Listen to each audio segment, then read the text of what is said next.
and welcome to Boxset, Binge the Bible from Seven Vineyard, the podcast where we are going through the Bible, listening through it in a year. My name is Bern, Leckie, and I'm joined today by Owen, Lynch. Hello. We have been listening to a selection of books this time in the Old Testament, the book of Ruth, the book of Esther, and some quite big chunks of the book of Proverbs. What have you thought about it, Owen? It's been interesting kind of thinking, how does Ruth relate to Esther and how does Esther relate to Proverbs, and do they relate to each other? So I've been just chewing that really and coming up with a few thoughts, which I'd love to share in a minute. What about you? Yeah, I'm interested. I think it gives us several angles on what God has been doing in history, what God's been doing with people. Now, scholars differ. You've probably heard us say things like this before. Scholars differ on things like, are these stories historically accurate? Is there like evidence, archaeological evidence backing them all up? Or were they told for another purpose where the truth would be in the meaning? I think scholars kind of tip towards the latter. The truth is in the meaning in these stories. And they're really, really important stories, especially for Jewish people, in understanding Jewish identity. What does it mean to be Jewish? What does it mean to be part of this big thing that God's been doing for a very long time in the world? Is it just about being one particular family line, or is it bigger than that? That's a good point. And, I think the importance of these stories to Jews can't be underestimated. And in fact, most people listening to this, they may not be that familiar with Jewish festivals and cultural markers that enable Jews to tell the story, the cultural stories, and pass them on from generation to generation. But if you were thinking it from, say, a Christian perspective, I guess the stories are similar to, say, the nativity that we talk about. We talk about the nativity of the birth of Jesus at Christmas every year, and we talk about the events around what Christians call Easter every year. And it's like passing those stories on, isn't it? It's our cultural markers. The important thing is that we remember these stories for reasons that give us a sort of a shared identity and tell us something about God's purpose for us. Now, that's really, really the point of the book of Esther. And Jews today will celebrate Purim as families and in a really, really joyous way, but in a kind of a sort of pantomime-y kind of retelling of this story, with people going boo when the villains come up and yay when the heroes come up, and dressing up in costumes and going really, really overboard with that.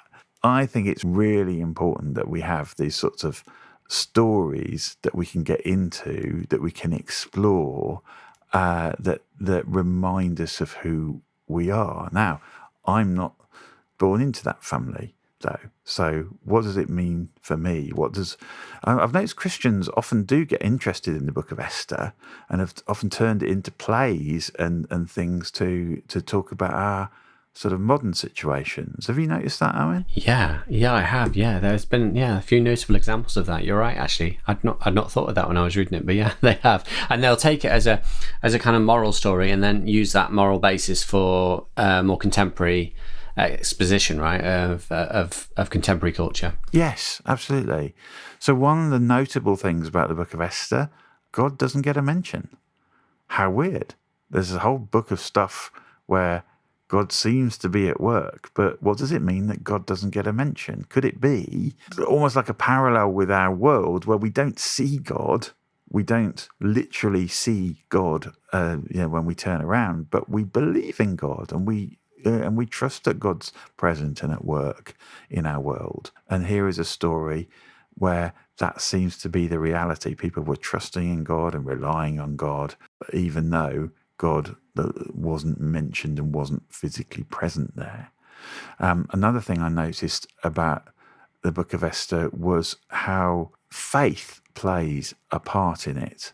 That even though circumstances look really bad, the importance of faith isn't just believing in God, it's about being ready to do something about your belief.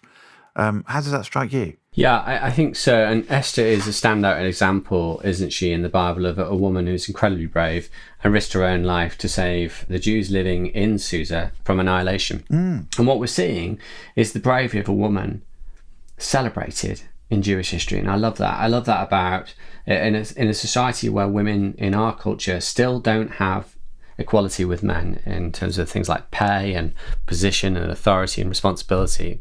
Goodness knows how that is still the case, but it is. The heroes of the faith in the Jewish story are very often women, and these two, particularly Esther and Ruth, as you say, are widely celebrated for their, well, in Esther's case, celebrated for her bravery, but in Ruth's case, celebrated for her loyalty.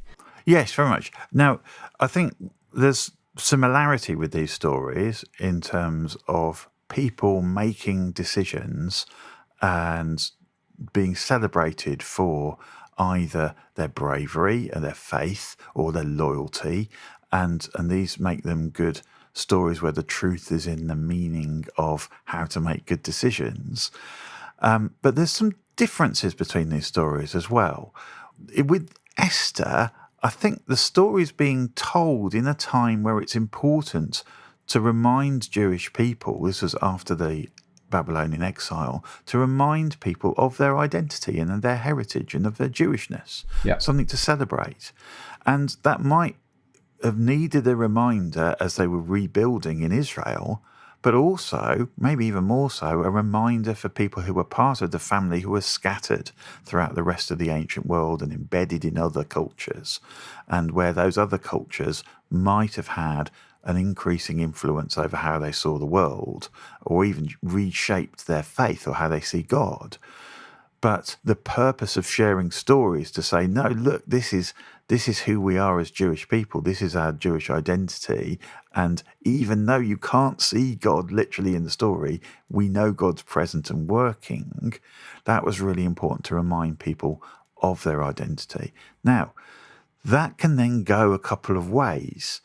And in a couple of the books in the Bible that we haven't looked at yet, the books of Ezra and Nehemiah, that's added to with a stress on the importance of authentic Jewishness, that people would check as people came in to rebuild Israel and rebuild Jerusalem in particular, would check on their lineage, would check that they were really part of the Jewish family before being allowed in to take part in the work.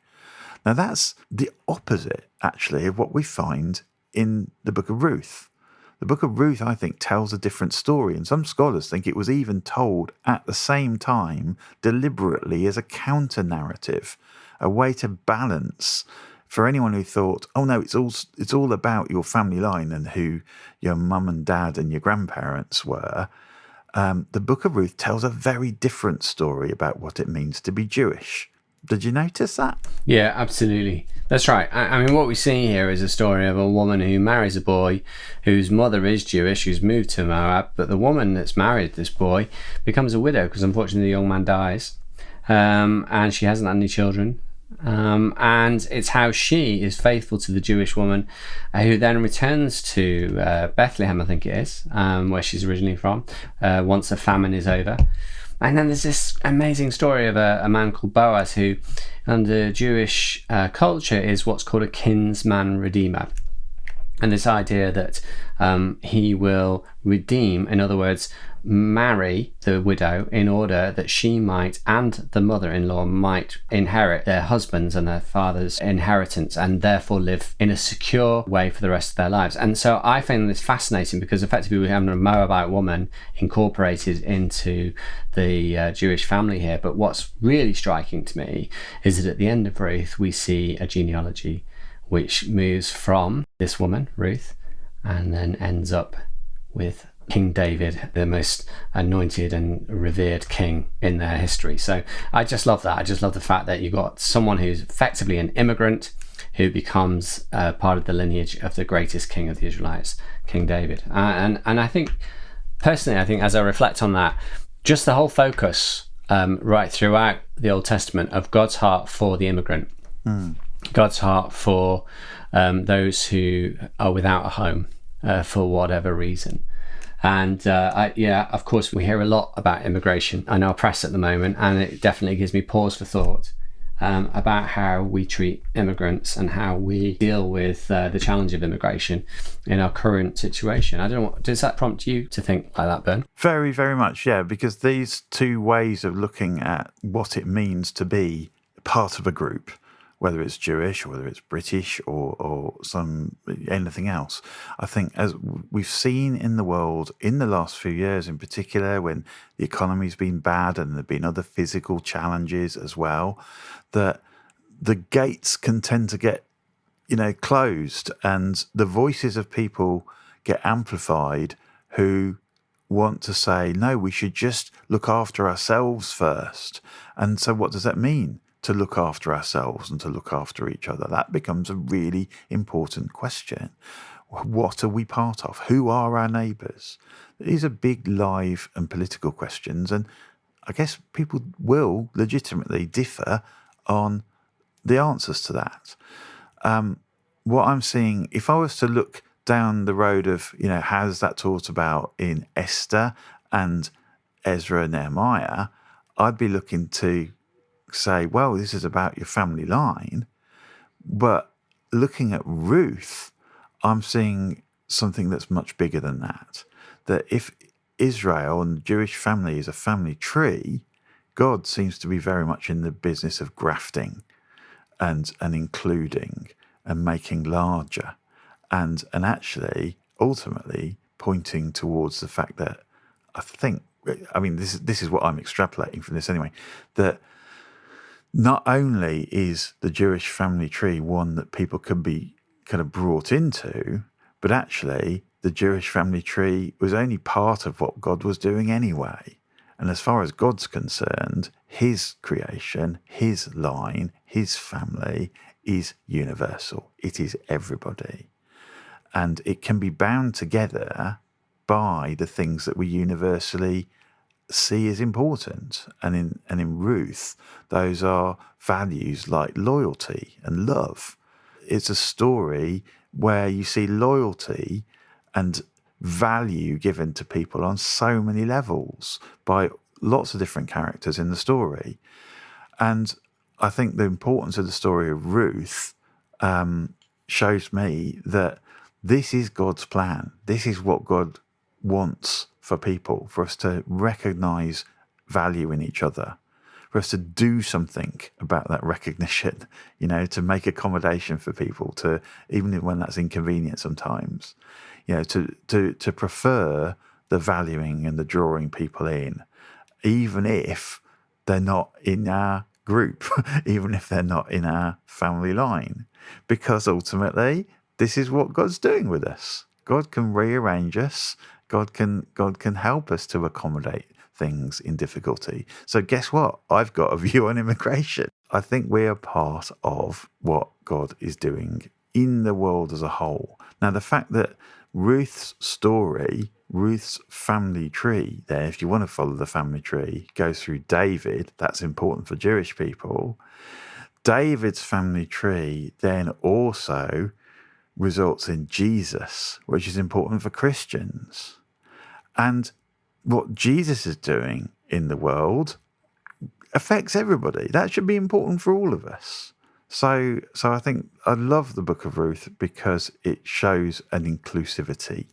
And it's important to remember that if we're ever tempted to just focus on the groups and the families and putting the barriers up.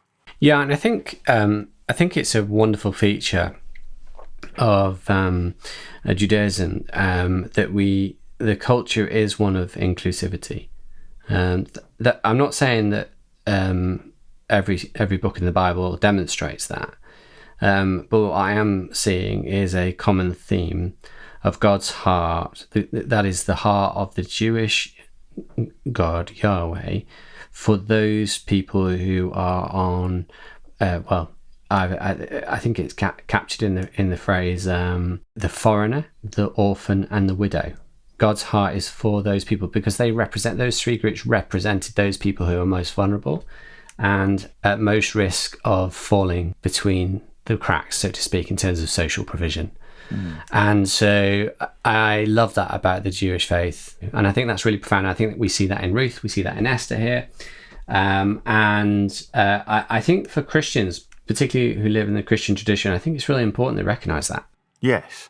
Between us, we're probably like-minded on a lot of these sorts of things, and maybe I'm conscious that there might be other people listening who aren't quite in agreement with us, but I just want to float this idea that, like, how ironic it is, I think, as Christians, if we're ever part of a Christian culture that gets all kind of campaigny about keeping the specialness of Christian culture and how our Christian culture is being diluted by, e.g., immigration or getting to know people of other faiths, or that we've somehow lost something of what it was to be truly British because now it's not all Christian anymore.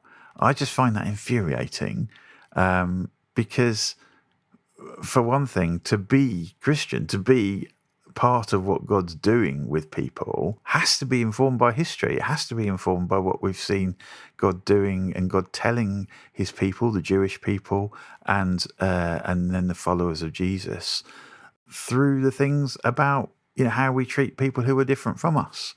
If we're living that out, great. If we're not living that out because we're worried about running out of stuff and then hoping to kind of close the gates and draw up the drawbridge and go back to some mythical kind of time when everything was like fine and fully Christian, I have no idea what that will even look like. Yeah, I know that there will be people who disagree with that, but I also know that there'll be many people that would agree with you on that, Bern. And that kind of brings me in my thinking towards the Proverbs, and we've been picking up chapters 10 through 18. Which is really the kind of buttercream in the middle of the cake, isn't it? Of the book of Proverbs. It really is all these wonderful sayings. I was reflecting on sayings that were passed down from my grandparents to me. And you know what? Quite a lot of them, kind of as rules of thumb, were quite useful for me. And of course, this way of passing knowledge and wisdom on from generation to generation is nothing new. And that's what we're really seeing in the Proverbs, is the passing on of lived experience. And I think that's why many of us really kind of relate to some of the Proverbs. And I like that. I like that about these things. I always find the Proverbs a bit of a fire hose of ideas, head-spinning ideas, basically. Some of them, I think the thing I like about listening through in pace is that I can't possibly grasp all of them. I remember all of them, but it's only the ones that are sort of relevant to where I am at the moment that have an impact and make me think a bit more. A few have stood out to me in the last week because we've been looking at an unusual situation in which within our family, we've been offered a bit of help, if we want it, to help our 9-year-old son get into a fee-paying school. And we'd never really considered that as an option. But with that as an option, now we're going around and having a look at what they're like and whether it looks like it would be good value and what kind of stretch it would be to be able to have to keep coming up with money for fees. I was struck by Proverbs 17, verse 1, better a dry crust with peace and quiet than a house full of feasting with strife. And wondering how much an influx of money and resources and feasting and the ability to pay fees and things would actually help us live the kind of life that we want to live, or whether it would just be strife. I'd prefer the peace and quiet. And maybe that goes along with dry crusts and not having the resources to do everything we want. I don't know. Another verse that stood out, sort of in that context, is verse 16. Why should fools have money in hand to buy wisdom when they're not able to understand it? Wow. In the context of a critique on private education, that is brutal. Money in hand to buy wisdom, but you won't even understand it. I guess maybe that's why they have entrance exams, to try and work out who will and who won't understand it. Or maybe this is what irks me about this one. I don't want to be in the business of trying to tell who are the fools and who are not the fools. Is this what the Bible's telling us? That God wants us to kind of write some people off and not bother with them, not take them seriously? I'm not sure if that's really borne out by the rest of the Bible or anything that Jesus ever said. And so how do you come up with a proverb like that? Well, someone thought this was wise and thought this was worth writing down, but it would be a terrible basis for a law. Yeah, absolutely. And these proverbs, of course, they're not guarantees. They're not promises. They're just lived experience. I mean, honestly, Ben, if we sat down and wrote down all the Proverbs that we know, all the modern contemporary Proverbs, we'd come up with quite a booklet of them, wouldn't we?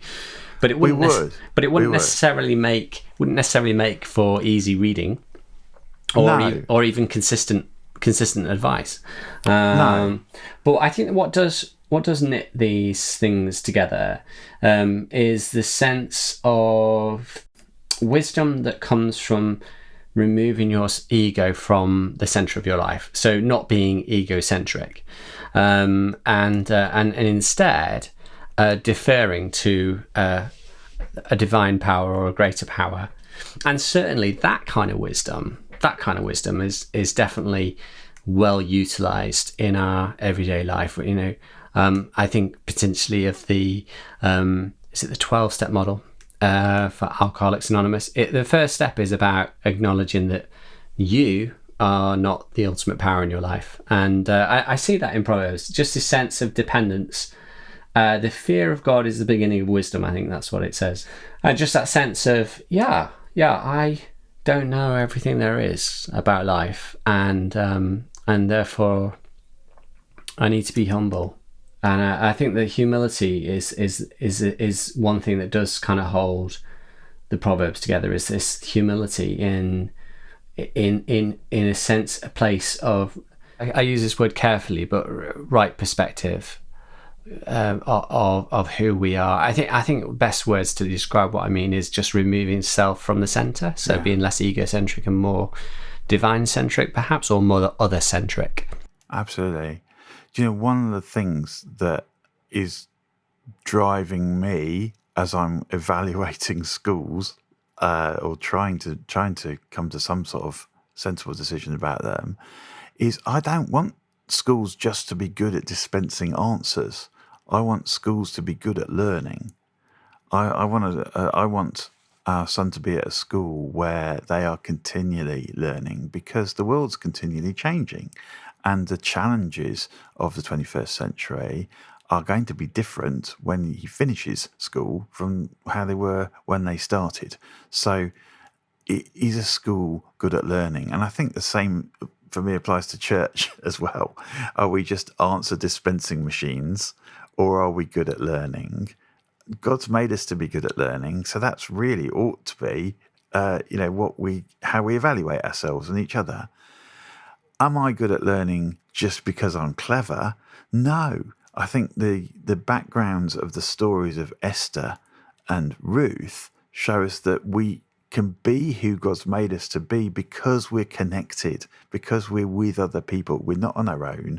It's not we're not just learning, having to learn difficult life lessons individually, but we're part of something much, much bigger that God's doing with us collectively.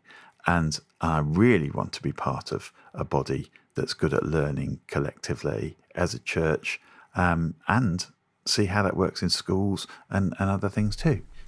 Here, Bern. And, one of the reasons why we're doing this Boxset Binge the Bible is because we want to encourage people to think critically about what they're reading and to understand as much as they can within the resources that are available to us, the context in which these things were written, so that we can learn and ask questions of it and perhaps find some answers. But as we read the Bible and as we live life, you actually end up with more questions than you do answers, of course. And so for me, as a pastor of a church, with some responsibility for helping people ask those questions, I'm really delighted we're able to do this, and I hope that everyone is getting the opportunity to reflect and think critically about what they're hearing, and ponder it, reflect on it, and talk about it. And I hope that's everyone's experience of doing Boxset Binge the Bible. Yeah, I hope we're all sharing that together, and I really enjoy chatting about it with people at church as well when we have a chance to. Yeah. So let's carry on discussing it, and next week we're going to open up a book of Samuel, the first book of Samuel, which is a big historical account of Israel's development, what was next in their story. We're going to have 3 weeks of looking at this because it's quite a big book, so 3 podcasts coming up over the next few weeks. Brilliant. And we'll look forward to seeing you next week. Yeah, looking forward to it. Bye.